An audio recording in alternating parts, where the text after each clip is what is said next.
अस्सलाम वालेकुम। आप सभी को हिंदी की कक्षा में स्वागत है। आज हम पढ़ेंगे एक वचन से बहुवचन बनाने के नियम। तो बहुवचन बनाने के लिए हमें कुछ बातों का ध्यान रखना होगा, जिससे कि हम एक वचन से बहुवचन आसानी से बना सके। एक वचन में एक ही होता है, बहुवचन में अनेक आते हैं ना बेटे। इसलिए इसके लिए क्या करना है, देखो थोड़े नियमों का ध्यान रखना चाहिए। क्या है? पहला नियम है, शब्दांत के अंत में आ हो तो उसको क्या करना है, ए में बदल देना है। अर्थात अगर शब्दांत के अंत में आ की मात्रा लगा हुआ है तो उसको क्या करना है, हम ए की मात्रा में बदल देना है।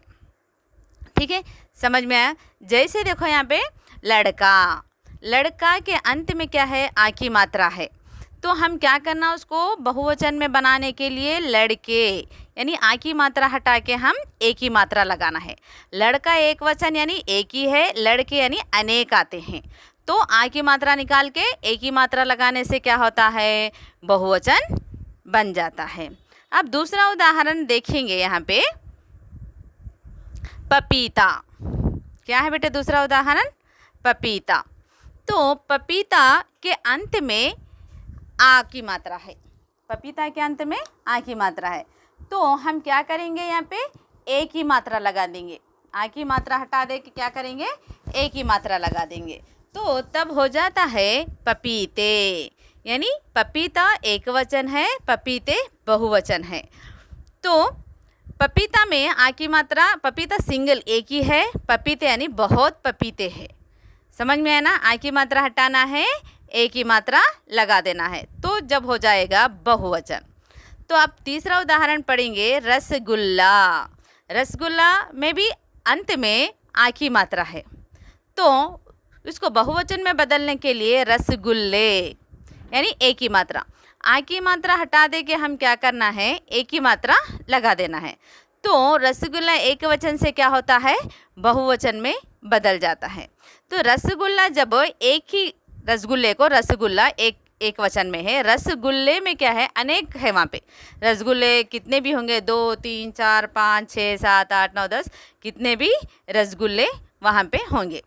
तो इस तरह क्या करना है, शब्दांत के अंत में अगर आ आए तो उसको ए में बदलना है, यानी आ की मात्रा आए तो क्या करना है, हमको ए में बदल देना है। ठीक है, समझ में आ रहा ना आप लोगों को? अब हम लोग दूसरा नियम पढ़ेंगे। दूसरा नियम यह है कि शब्दांत के अंत में अ को ए में बदलना, यानी कौन सी भी मात्रा नहीं रहती उसके नीचे, हलांत रहता है, लगा भी सकते नहीं भी लगा सकते, शब्द के अंत में कुछ भी मात्रा नहीं रहती। जैसे कि देखो दाल, क्या हो गया, दाल, ला के बाजू में कुछ भी मात्रा नहीं है, यानी हलांत है। हलांत है बोलते पहला आ है अ, तो इसको क्या करना है, एक ही मात्रा लगाना है। एक ही मात्रा लगाने से दालें होती हैं। दाल यानी एक ही दाल है, दालें यानी अनेक प्रकार के दालें हो सकती हैं। तब कौन से भी शब्द के अंत में कुछ भी मात्रा नहीं है तो समझ जाना कि वहाँ पे पहला अ है, यानी उसके नीचे हलांत है, यानी ये ल अद भी हो सकता है। तो तब क्या करेंगे, हम बहुवचन में बदलने के लिए एक ही मात्रा लगा देंगे। क्या लगाएंगे? एक ही मात्रा लगा देंगे, तो इससे क्या हो जाएगा, दालें होती हैं। समझ में आ रहा है आपको? तीसरा पढ़ेंगे हम लोग उदाहरण, दीवार। तीसरा उदाहरण क्या है, दीवार। तो दीवार में र के बाजू में भी कौन सी मात्रा नहीं है, तो वहाँ पे क्या है, पहला अ है, समझना है। तो तब हम क्या करेंगे, इसको बहुवचन में बदलने के लिए एक ही मात्रा लगा देंगे। वहाँ पे क्या लगाएंगे, एक ही मात्रा वहाँ पे लगा देंगे। इससे पता चलता है कि ये बहुवचन है। ठीक है, थर्ड एग्जाम्पल है कलम। तो कलम क्या है, एक वचन है। कलम क्या है, एक वचन है। इसको बहुवचन में बदलने के लिए हम क्या करेंगे, कलमे, वहाँ पे हम एक ही मात्रा लगा देंगे। तो इससे क्या होता है कि ये कलम बहुवचन में बदल जाता है, यानी कलम एक ही कलम है, कलमे यानी अनेक कलमे यहाँ पे बताया जाता है, यानी बहुवचन। ये सिंगुलर है तो वो प्लूरल में बताया जाता है। तो क्या करना है, जब कहाँ जहाँ कोई भी मात्रा नहीं है तो वहाँ पे पहली आ की मात्रा है, समझना है, उसको ए की मात्रा में बदल देना है। अब हम लोग पढ़ेंगे तीसरा नियम। तो इसमें क्या है वो, तो शब्दांत के अंत में आए सेकंड आ के साथ ए मिलाना है। ए ऊपर चंद्राकार बिंदु जोड़ने से क्या होता है, बहुवचन में बदल जाता है। तो यहाँ पे शब्द के अंत में आ की मात्रा आप लोगों को दिखाई देती है, तो उसको हम क्या करना है, ए की मात्रा में बदल देना है। उसके बाजू में ए की मात्रा लगा के चंद्राकार बिंदु भी लगाना है। देखो यहाँ पे कविता, तो यहाँ पे कुछ भी हटाना नहीं है। कविता, कविताएं, तो यहाँ पे आ है ना, तो यहाँ पे क्या करना है, ए लगा देना है। ये आ के साथ ए भी लगा देना है, तो बहुवचन होता है। कविता यानी एक कविता है, पोयम है। कविता किसे कहते हैं, पोयम को कहते हैं। कविताएं यानी अनेक कविताएं हैं। यहाँ पे बहुत सारे 10, 11, 20, 50 कितने भी कविताएं हो सकते हैं। समझ में आया, यहाँ पे कुछ भी हटाना नहीं है। कविता में ए की मात्रा लगा देने से, ए लगा देने से, उसके ऊपर चंद्राकार बिंदु लगाने से कविताएं होता है। इसका अर्थ यानी एक है, ये बहुत सारे कविताएं हैं। और तो कविता सिंगल है, एक ही है, कविता यानी अनेक कविताएं हैं। अब तीसरा उदाहरण पढ़ेंगे, कथा। कथा का अर्थ है कहानी। तो यहाँ पे भी क्या है, कथा के अंत में क्या है, आ की मात्रा लगा हुआ है। तो ये कथा सिंगुलर है, एक वचन शब्द है। कथाएं, कथाएं, कुछ भी चेंज नहीं करे, उसके बाद में ए लगा दिए, ए उसके ऊपर चंद्राकार बिंदु, तो वो बहुवचन में बदल गया है।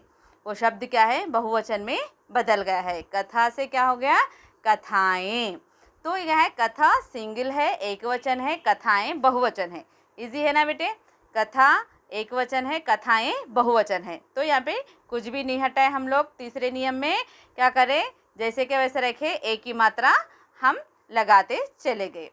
ठीक है, अब हम लोग पढ़ेंगे चौथा नियम। हम लोग क्या पढ़ेंगे, चौथा नियम। यहाँ पे क्या होता है, बड़ी ई आती है अंत में, शब्द के अंत में बड़ी ई आती है, तो उसके क्या करना है, ई लगाना है। बड़ी ई की मात्रा आती है तो उसको प्रत्यय कहते हैं। बड़ी की मात्रा आखिर में आए तो वो क्या है, ई प्रत्यय शब्द है। तो वहाँ पे क्या करना है, ई निकाल के ई य आ जैसा लिखना है। तो बड़ी मात्रा को छोटी ई की मात्रा में बदल के या आ की मात्रा लिखना है। समझ में आया, बड़ी की मात्रा है ना, उसको छोटी ई की मात्रा में बदल के य और आ की मात्रा बाजू में रखना है। जैसे कि लड़की, लड़की में का को बड़ी ई की मात्रा है तो एक वचन हो गया। हम इसको बदल रहे हैं बहुवचन में, तो लड़कियाँ। तो ये क्या करें, का की बड़ी की मात्रा को निकाल दे के छोटी की मात्रा बना दिए। देखो यहाँ राइट साइड से है ना, तो लेफ्ट साइड में मंगाना बना दिए और ई लगा दिए। अब देखो दूसरा उदाहरण है, साड़ी। डा में बड़ी की मात्रा है, ठीक है, डा में बड़ी की मात्रा है। अब यहाँ पे इसको बहुवचन में बदलने के लिए क्या करें, साड़ियाँ, यानी बड़ी की मात्रा निकाल दे के वहाँ पे छोटी की मात्रा लगा दिए और य की मात्रा बिंदु य हो गया। यहाँ पे समझ में आया, साड़ी को क्या करें, साड़ियाँ में बदल दिए। साड़ी एक साड़ी को सूचित करता है, साड़ियाँ अनेक साड़ियों को सूचित करता है। ये हो गया एक वचन और बहुवचन में अंतर। आप लोग सोचिए, समझिए और प्रैक्टिस कीजिए। ठीक है, धन्यवाद।